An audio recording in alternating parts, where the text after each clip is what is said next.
in majesty, when all the earth rejoices, all the earth rejoices. He wraps himself in light, and darkness tries to hide, and trembles at his voice, and trembles at his voice. How great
pangalan, Panginoon.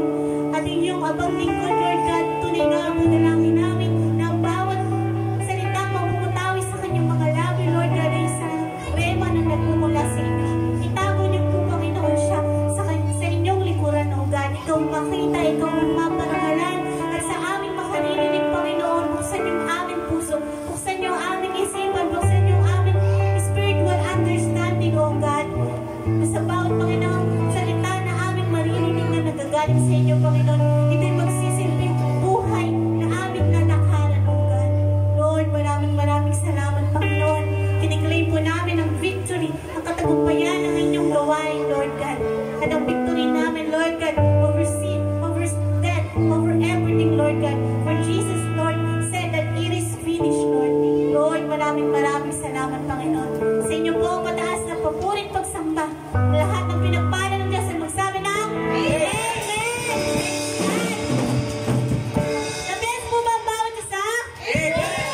Amen! Patingin po natin ang bawat isa, kamayan po natin, awitin po natin. I love you with the love of the Lord.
Ay mga kapatid, isang mapagpalang araw po sa bawat isa sa atin. Amen po ba? Amen! Ang hina naman. Amen po ba? Amen! Pinagpala na ba yun? Yung mga ganong sagot? Pinagpala po ba ang bawat isa? Amen! Ay talaga, napagod ata kayo mga kapatid sa pag-awit sa ating Panginoon. Ako po'y waling nagagalak na makita kayo mga kapatid. Tunay nga na napaka-ganda ng panahon natin ngayon. Talagang nasubok yung oras natin. Talaga naman, pwede naman pala. Naglakad kami, nag-exercise kami, di ba? Ano pa, nabuwasan yung aming mga matika sa katawan. Kaya, sa Diyos ang papuri, dahil muli tayo nagtagumpay, nagagalak po ako muli na makasama kayo at magtipon-tipon tayo na magpasalamat sa ating Panginoon. Dahil napakabuti ng ating Panginoon, alam ko, tapat ang Panginoon sa ating buhay, kahit tayo hindi tapat, di ba po? Amen po ba? Amen! Uy, ang galing ng mga bata, nakikinig, o diba? Pinagpala yung mga bata, alam nilang tapat ang Panginoon kasi sa paglalaro at sa pagpasok sa school pa lang, nararanasan na nila yun. Tama ba mga bata? Oy, ang galing naman talaga. So, ayun po, dahil tapat ang Panginoon sa atin, syempre kailangan po may magpapatotoo dito sa harap, may mag-i-encourage sa atin, baka may mga parehas tayo ng pinagdadaanan dyan. Pagpapala pagpapalo na pwede nyo pong i-share dito sa harapan upang makapag-encourage po ng mga kapatid natin na may same ng mga naiisip, nararamdaman, na maa-uplift po yung spirit natin. Sige po, sino po yung matapang na pinagpalang mag-share dito sa harapan? Parang may mga yumuko, may mga nagtakip dyan. Sino po? Dapat pag magpapasalamat sa Panginoon, nag-uunahan kasi ang daming blessing umaapaw. Sige po, meron po ba? Brother Pao? Ha?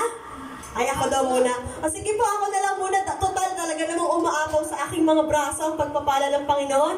Nagpapasalamat po ako sa Panginoon dahil patuloy yung kalakasan, patuloy yung pagtatagumpay sa araw-araw. Kasi ang buhay nanay, hindi basta-basta, hindi biro.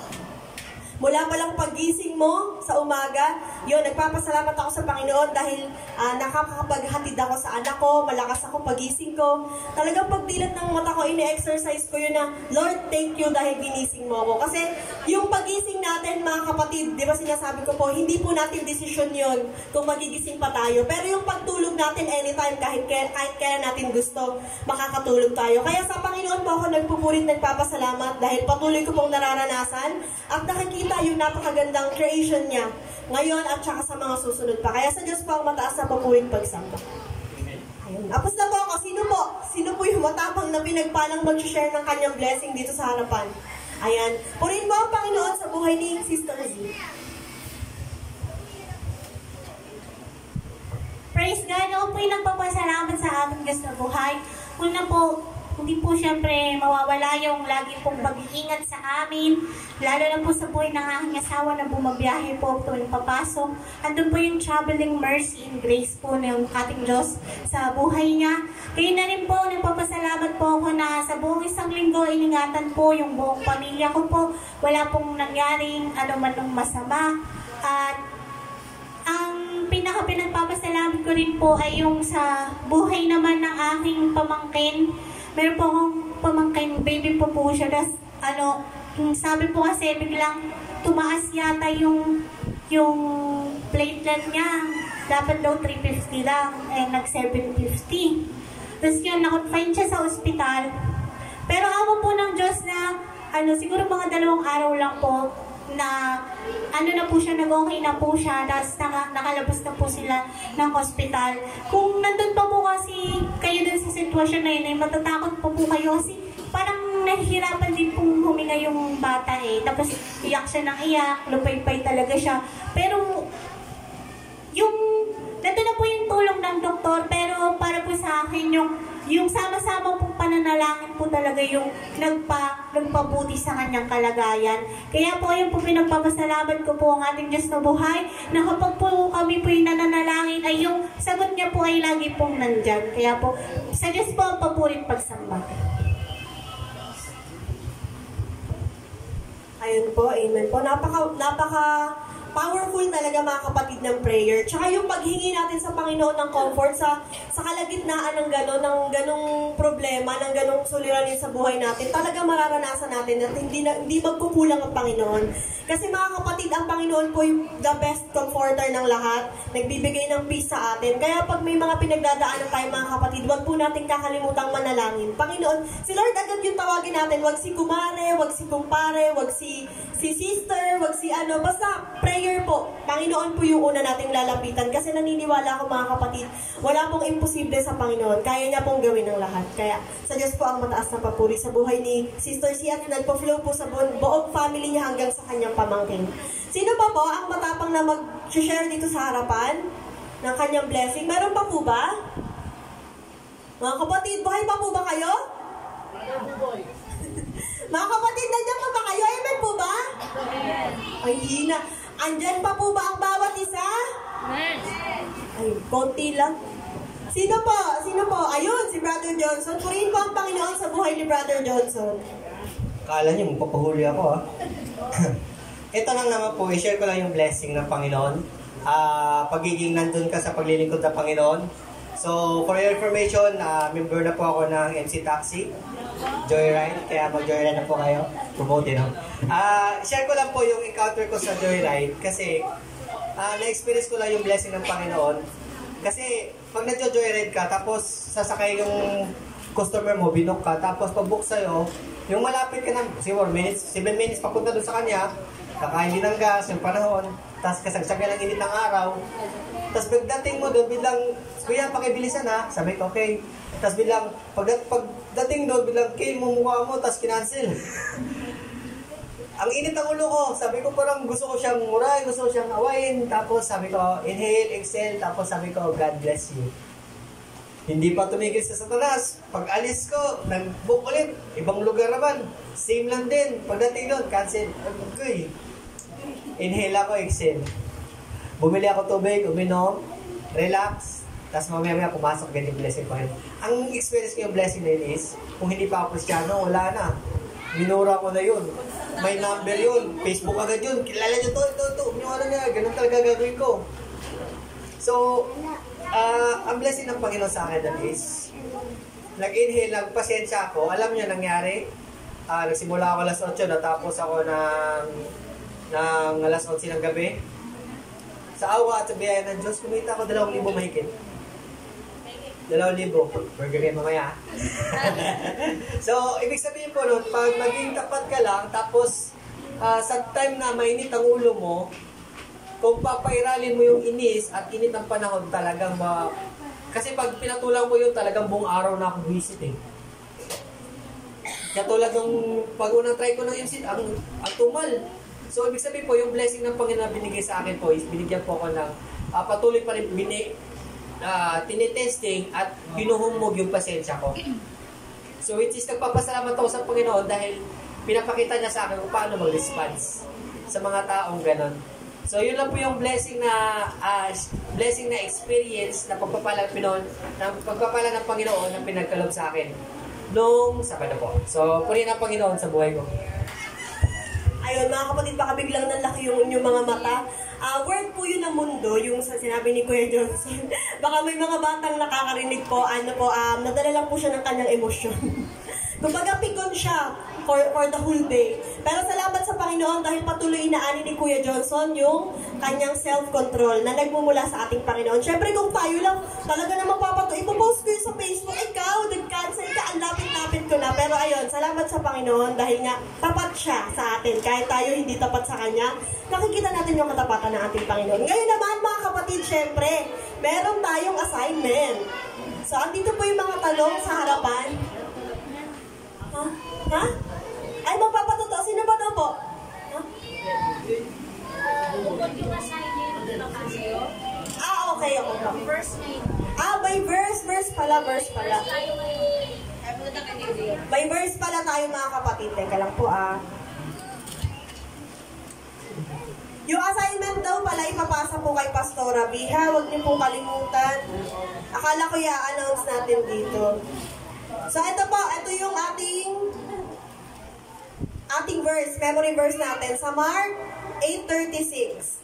What good is for someone to gain the whole world, yet forfeit their soul? So, tatagalogin po natin. Kasi hindi naman po tayo mga dito.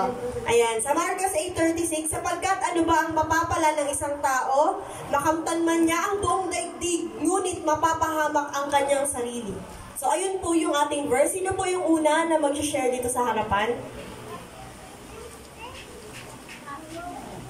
Ayun, si Sister C po. Naka-uniform pa no?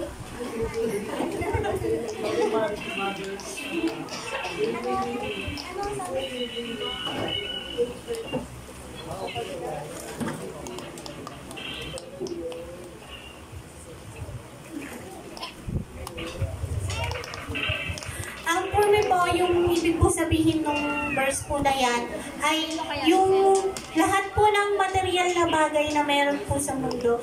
Although po, syempre nakakatulong yung mga material na bagay, pero kung yung mamahalin mo yun, tapos parang i-gain mo yung lahat ng yun, pero parang for the sake of material things, for the sake of parang fame and everything, tapos i-exchange mo siya sa pananampalataya mo sa Diyos, ay kapahamakan pa rin po yung mapupuntahan nun. Kasi nga po, katulad po nung nasa Bible, na mag-iba na lang po talaga na tayo po'y maniwala sa ating Diyos na si Jesus Christ yung paniwalaan natin, lahat po ng mga ways, lahat ay maglilid sa death. Ganyan din po yung ways ng mundo na kahit makuha mo lahat, meron pong mga tao na kahit nasa kanila na po lahat, fame, fortune, pero nagagawa pa rin po nilang yung iba po nagagawa nilang kunin ang kanilang buhay, na napupuno po sila ng kalungkutan, naghahanap sila ng kakumpletuhan, ng kaligayahan sa gawa ng mundo, sa mga bagay na material, pero hindi po nila makukuha yung kapunuan at yung kapayapaan na nabibigay po ng Diyos. Kaya po nandun po yung sabi na, what is it for a man to gain the whole world, but in return, he will lose his soul, or he will lose his soul. Kaya ayun po yung para sa amin. Amen. Ayun po. Sino pa po ang mag-share dito sa harapan? Go, Aris. Gumumusok. Sino po?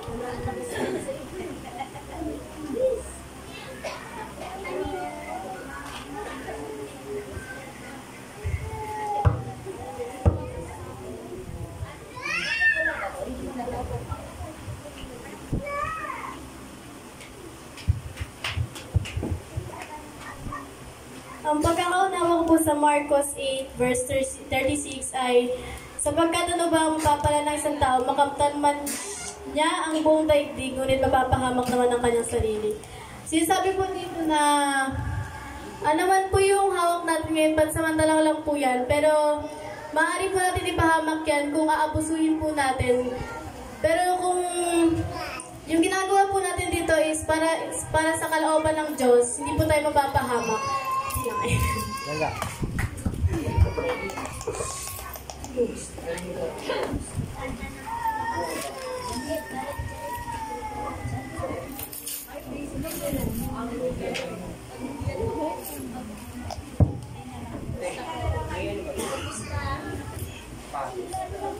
Marcos 8:36. Sapagkat ano nga bang mapapala ng isang tao, makamtan man niya ang buong daigdig, ngunit mapapahamak naman ang kanyang sarili.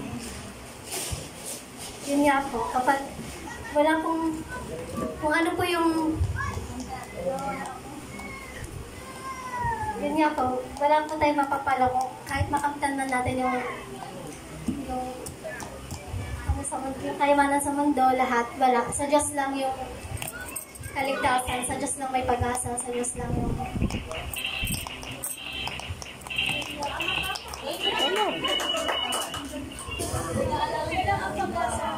Mami, si Mami, kaya ni Mami yan. Go, Mami. Go.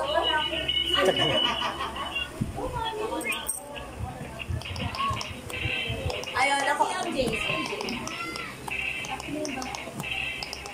Kala mo.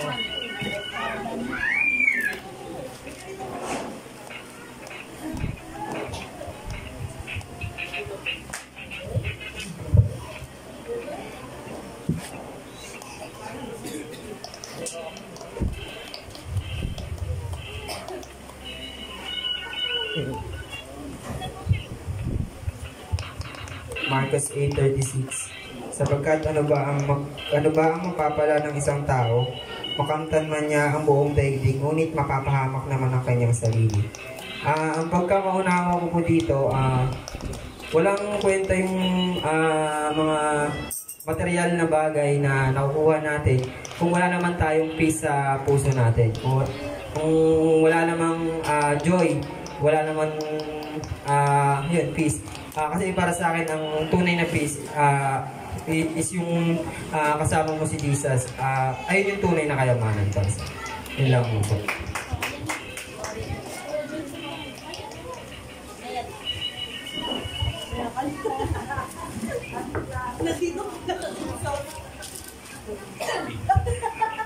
Praise God. So, ayun, sa akin, iba yung revelation ni Lord. Kasi, minsan sa mga Kristiyano, hindi rin natin maiwasan yung i-compare yung mga sarili natin sa iba. Nangyayari dati sa amin, lalo na nung bago pa doon sa faith, yung tipong may kapitbahay ka. Tapos yung kapitbahay mo, sa bungero, ganyan. Alam naman natin, sabong is sugal. Diba? So, ano pa, bato-bato sa langit. Yan. Sabong, pagtaya sa wedding, pagtaya sa loto, mga ganyan. Alam naman po natin na hindi yan sa Diyos. Pero napapansin namin, kami na, alam mo yun, taong simbahan, linggo, nasa simbahan, Friday, prayer meeting, Wednesday, midweek service, na parang buong buhay mo na ginugugol mo doon mula elementary hanggang pagtanda mo, nasa simbahan ka. Tapos makakompare mo yung buhay mo sa kanila na bakit sila ang rangya ng buhay nila pero wala silang Diyos. Hindi ko naman, or sabihin na natin na hindi namin sila nakakasama sa simbahan and aware ka naman sa pamumuhay nila kung anong meron silang buhay na hindi talaga dedicated sa Diyos yung buhay nila. Samantalang ikaw, na yung promise ni Lord sa'yo is bubuksan ko yung durungawan ng langit at ibubuhos yung pagpapala sa'yo. Bakit hindi ko ramdam? Bakit sa kanila bumuhos yung pagpapala? Yung mga ganong tagpo na bakit sila ang ganda ng buhay pero yung promise ni Lord sa akin hindi ko ganun maramdaman. Ganun yung madalas na comparison natin. Pero dito sa verse na to, similar to sa kanta ni Pastor Mark, yung sa Psalms na wag kang mabalisa dahil sa masama, wag mong kainggitan, liko nilang gawa. Tulad ng damo, sila'y malalanta. Tulad ng halaman, matutuyo sila. So, itong mundo, life is unfair. Lagi po natin isi-set yun sa utak natin. Kasi ito pong mundo na to, hindi naman po ang Lord ang nagahari dito. Si Satan ang nagahari sa mundo. So, as Christians, pwedeng ikaw yung dinideceive. Kasi sa kanila na yung mga taong yun eh. Wala nang sense na i-deceive pa sila kasi wala naman sila sa Diyos. Ang trabaho ni Satan is kuwanin yung mga nasa Diyos, papunta naman sa Kanya, which is tayo yon. So nakakaramdam tayo ng pity sa sarili natin, nararamdaman natin na parang sa kanila, nasa kanila yung favor, nasa atin wala. Pero tandaan natin mga kapatid, yung price po natin, yung bunga ng lahat ng ginagawa natin, hindi po yun dito sa mundo. Makakamit po natin yun pagdating ng ating Diyos, which is yun naman yung wala sa kanila. And take note na yung magaganap pagdating ng ating Panginoon is eternal. Panghabang buhay na po yun. So yung mga nararamdaman natin, yung kaalwahan ng buhay na meron man sila, subalit wala sila sa Diyos, that's temporary. Pero samantalang tayo, never ka namang nagutom kapatid eh. Diba? Hindi ka naman, kumakain ka 3 beses sa isang araw, meron ka pang merienda, diba? May mga midnight snack ka pa. So, salamat sa Panginoon dahil may ganun. No sense of us comparing yung mga sarili natin sa kanila kasi yung ibibigay ng Diyos sa atin is higit-higit kumpara sa kung ano mang meron sila dito sa mundo. Salamat po sa Panginoon. Amen. Praise God. Sa akin po yung pagkakaintindi sa verse na yon is iba naman po. May isang milyonaryo sa US. Kaya afford siya. Nagtanong siya sa mga taong galing sa bar, galing sa... Kahit tanong ng tao, tinatanong, same pa rin yung question niya. Which is magbibigay pamulat sa iba at nakakaintindi din, sabi niya. Kilala mo ko? Yes, kilala kita. Isa kang vlogger. Hindi isa kang milyonaryo. Sabi niya, sige. Bakit ka ba bibigyan kita ng 10 million US dollar pero yung buhay mo hanggang bukas na lang? Sabi niya, huwag no. So, ibig sabihin, mas mahalaga pala ang buhay o oras kaysa 10 million. So, ba't di natin na-appreciate araw-araw sa pagising sa umaga? Trabaho na naman. Ganito na naman. So, sa mundo pa lang yun. Nag-crave tayo na mas mahaba pa yung buhay natin.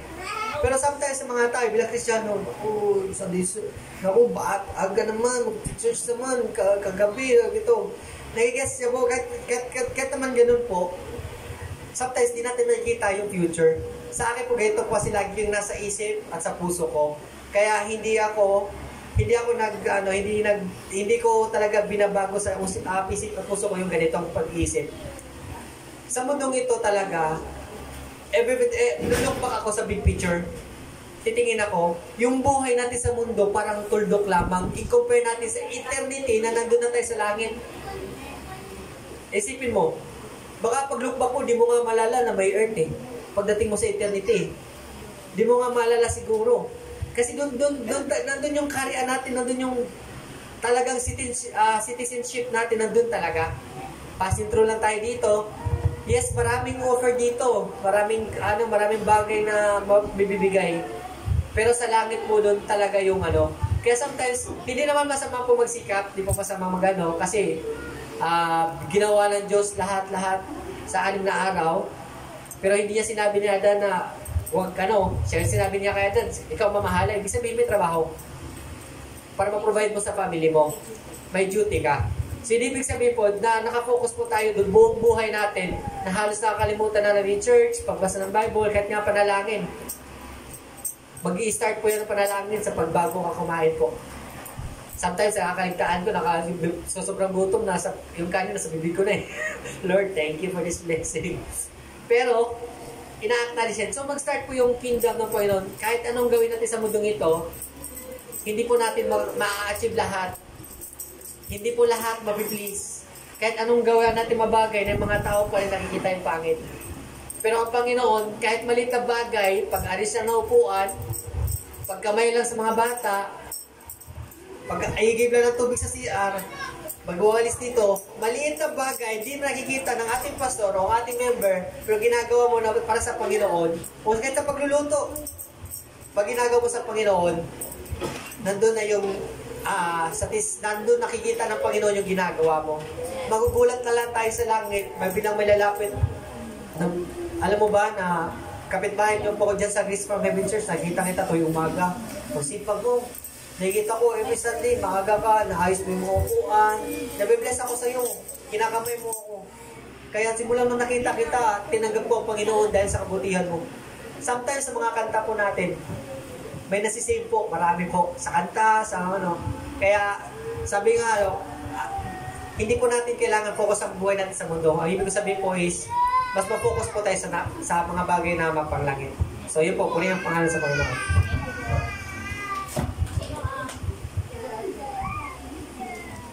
Perfect, yes.